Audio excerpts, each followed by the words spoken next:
है तो नहीं कानून में आपको, लेकिन हमारी मीडिया ने जबरदस्ती ये विशेषाधिकार बना लिया है कि वो जिसे चाहे शंकराचार्य की डिग्री दे दे और जिसे चाहे माफिया बना दे। ये कोई प्रश्न है?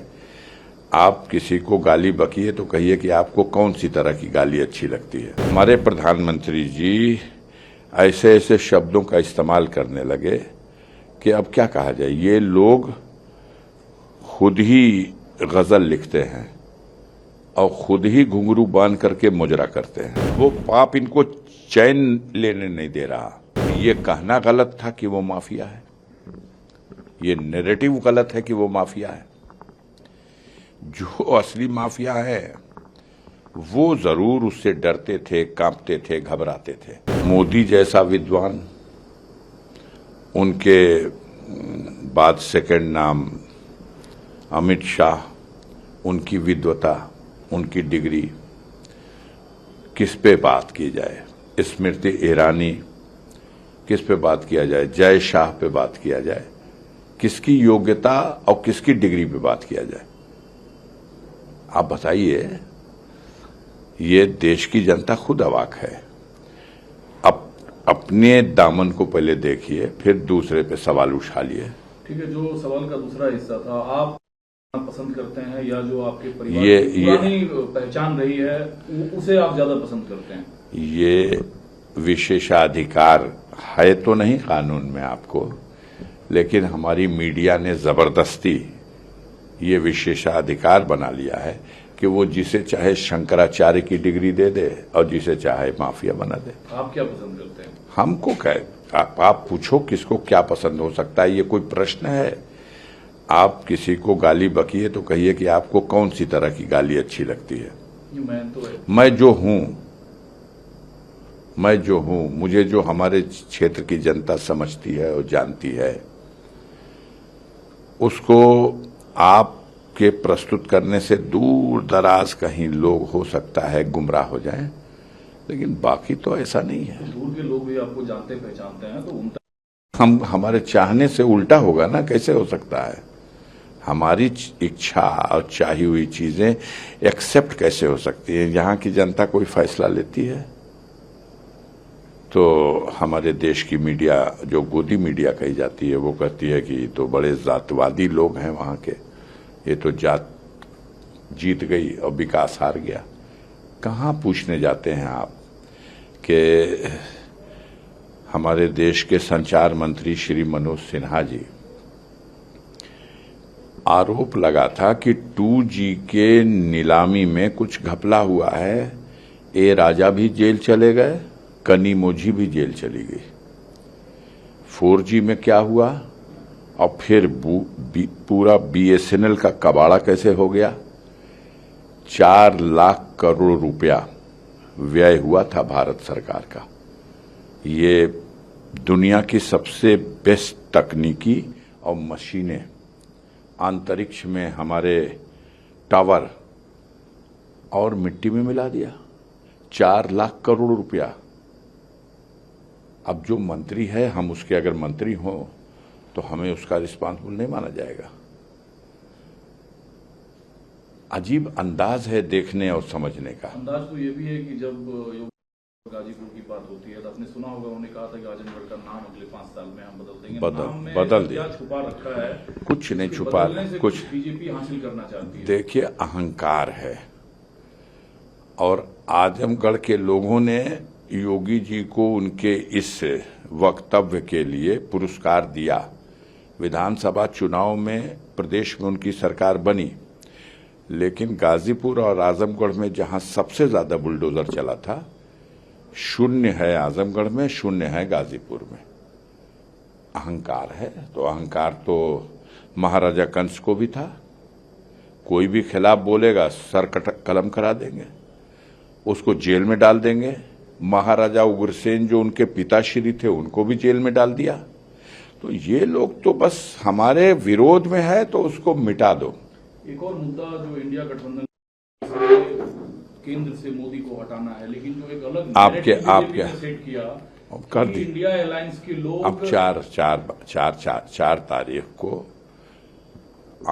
4 तारीख को एक शेर के जरिए कह दूं इसको, आंधी मगरूर दरख्तों को पटक जाएगी, बस वही शाख बचेगी जो लचक जाएगी, और आसमां छूने का हो जाएगा खुद अंदाजा जब जमीन पांव के नीचे से सरक जाएगी।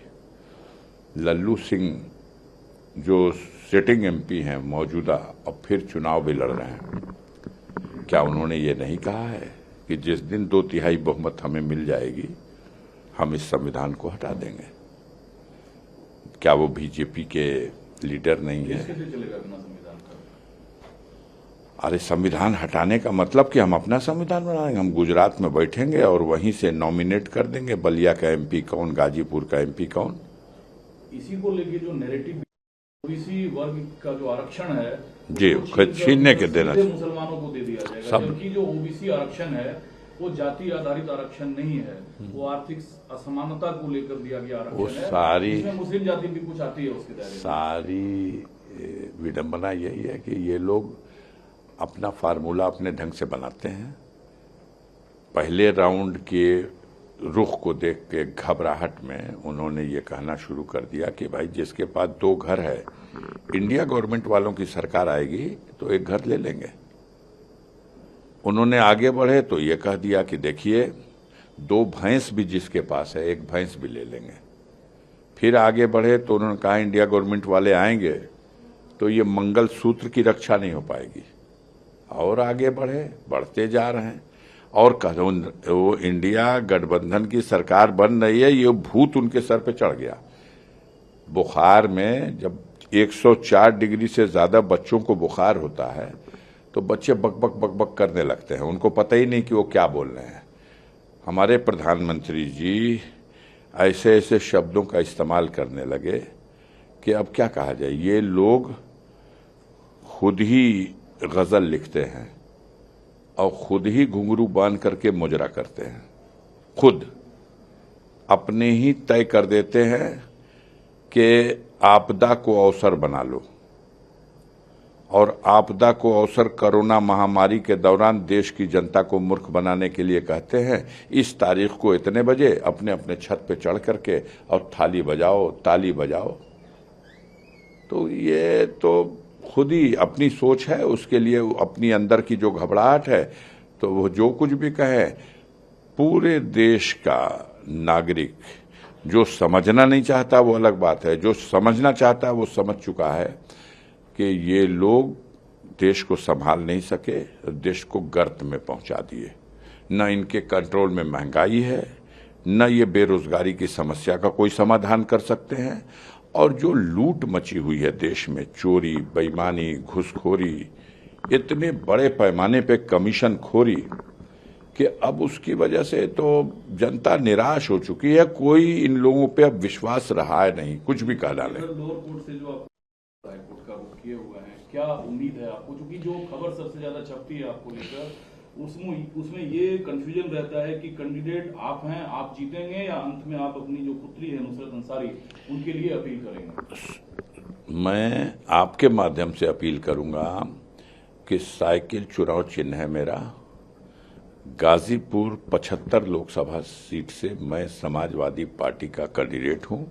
इंडिया गठबंधन का मुझे समर्थन है, और जनता झूम करके इस चुनाव में साइकिल वाला बटन दबा करके और शानदार जीत, एक नजीर बनाने वाली जीत गाजीपुर में दिलाएगी।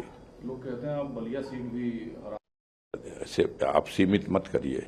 भदोही में आज बता रहा हूं, ज्योतिष शास्त्र नहीं, जमीनी हकीकत, भदोही में बीजेपी हार जाएगी, जौनपुर में बीजेपी हार जाएगी, लालगंज, आजमगढ़ दोनों हार जाएगी, घोसी में बीजेपी हार जाएगी, बलिया में बीजेपी को हारना है, चंदौली में बीजेपी को हारना है, और जो रॉबर्ट्सगंज वाली सीट है वो भी बीजेपी हार गई है। ये सारी सीटें हार गई, गाजीपुर में रिकॉर्ड बनाने वाली हार। इसका मतलब जो सबसे ज्यादा राम मंदिर का जिक्र भाजपा के लोग करते हैं वो अयोध्या यहाँ से बहुत दूर नहीं है, तो बहुत नजदीक है। तो क्या राम मंदिर काम नहीं आया भाजपा को? भाई राम मंदिर और राम को आप क्यों कंट्रोवर्सी में ला रहे हैं? मैं नहीं ला रहा हूँ, तो मन से जो नहीं, वही उन्हीं को कह रहे हैं हम, आपके माध्यम से उनको कह रहे हैं। उनको क्यों कंट्रोवर्सी में लाना चाहते हैं? है राम के वजूद पर हिंदोस्तां को नाज, और अहले सुखन भी कहते हैं उनको इमाम हिंद। उनसे क्या मतलब? उनसे वो एक आस्था है, आपकी ज्यादा अच्छी आस्था होगी, लेकिन उसको भंजाइए नहीं। आप उसको वोट में क्यों मनाने ला रहे हैं? राम को आस्था है, उनकी आराधना कीजिए, उनकी पूजा कीजिए, उनका दर्शन कीजिए, उनसे अपने कल्याण के लिए प्रार्थना कीजिए। कि आप ये कहिएगा कि हमने राम का कल्याण कर दिया इसलिए जनता हमको वोट दे दे। हंस रहे हैं 2 लोग।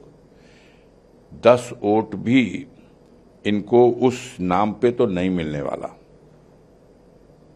समझ रहे हैं? ये नाम सोने का अंडा देने वाली मुर्गी का मामला है। ये लोग मुर्गी खा गए। 1-2 फेज के चुनाव के बाद मुसलमान है, क्यों ऐसा आपको लगता है कि अल्पसंख्यक समुदाय होने के बावजूद, वोटों में कम होने के बावजूद सबसे ज्यादा ये शब्द जो है मंचों से गूंजा? अब ये तो मोदी बता सकते हैं क्यों, बीजेपी बता सकती है क्यों। वास्तविकता ये है कि इन लोगों को अपनी सत्ता के जाने का भय सता रहा, और इतना गलत किया है सब कुछ इन्होंने। इनके पाप की गठरी इतनी बड़ी हो गई है कि वो भय है इनके मन में, क्या होगा। इतना है कि वो लिस्ट बनाइए तो लिस्ट नहीं बन सकती। वो पाप इनको सोने नहीं दे रहा, वो पाप इनको चैन लेने नहीं दे रहा। तो ये माला जपें, ये समझते हैं कि अब तो गुजर गया चुनाव, अंतिम फेज है। साहब को लेकर सहानुभूति है आपके साथ? अब मीडिया के भाई ये सवाल करते हैं तो अजीब लगता है। आपने ही ये नैरेटिव बनाया कि मुख्तार एक माफिया था, तो दुनिया में कहीं किसी माफिया को लेकर सहानुभूति होती है? या तो आपने अपनी सोच को सुधार लिया हो, उसको माफिया न कहिए, हीरो कहिए, मसीहा कहिए, उसके लिए तो सहानुभूति हो सकती है। लेकिन किसी माफिया के लिए कोई समाज कैसे उसके प्रति सहानुभूति रखेगा? वो तो उसे मानेगा कि ये तो समाज के लिए नफरत करने वाली चीज है, इससे हमारी सहानुभूति कैसे हो सकती है? अगर सहानुभूति है तो ये कहना गलत था कि वो माफिया है, ये नैरेटिव गलत है कि वो माफिया है। जो असली माफिया है वो जरूर उससे डरते थे, कांपते थे, घबराते थे। वो गरीबों की मदद करने वाला एक इंसान था। बेपनाह लोगों के दिलों में उसके लिए मोहब्बत थी, दर्द था। अगर जिसको आपने माफिया कहा और जिसको कहा कि ये तो मरना तो था ही, अगर आप समझते हैं कि आपने एक कारनामा अंजाम दे करके कोई उपलब्धि हासिल की है और जनता इसका पुरस्कार देगी, तो 4 तारीख का इंतजार करिए, जनता के फैसले और उसके पुरस्कार का इंतजार करिए। खुशफहमी या एक यकीन, भाजपा जीत कर भी सांसद रहेंगे नहीं रहेंगे, इस वजह से वोट उनको मिल जाए? आपको याद दिला दें, पिछली बार चुनाव हुआ था 19 मई को, गाजीपुर लोकसभा का चुनाव 19 मई को, 23 मई को गणना हुई थी। तब हमारे विरुद्ध एक मामला, जो स्वर्गीय कृष्णानंद राय जी की हत्या के प्रकरण में मुझे 120B का षड्यंत्र करने वाले का आरोप लगाया गया था। उस मुकदमे की सुनवाई पूरी हो गई थी और उसमें 3 जुलाई फैसले की डेट लग गई थी। तो उस चुनाव में भी यही कहा गया था कि 3 जुलाई को फैसला आना है। ये जीत भी जाएंगे तो भी सजा होने जा रही है, बाई इलेक्शन होगा। मनोज सिन्हा तो घूम घूम के लोगों से मिलने लगे, मीटिंग करने लगे कि भले हार गए तो क्या हुआ, अभी सजा होने जा रही है और उसके बाद फिर चुनाव होगा, हम जीत जाएंगे। क्योंकि उनका षड्यंत्र तो विफल हो गया। तब जब 3 जुलाई 2019 को रिजल्ट आया तो मैं बेदाग बरी कर दिया गया और कहा गया कि ये सारे आरोप बेबुनियाद थे जो सिद्ध नहीं किए जा सके। इस बार भी वही होगा? क्यों?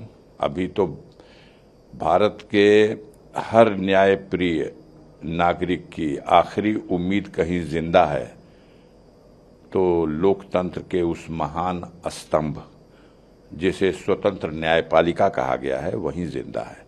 ये लोग दबोचने की कोशिश कर रहे हैं, उनके कामों में इंटरफियर कर रहे हैं और सरकार की तरफ से उठा नहीं रखा जा रहा, उनको भी धमकाने में, दबाव में लेने में और अपनी वाली करा लेने में।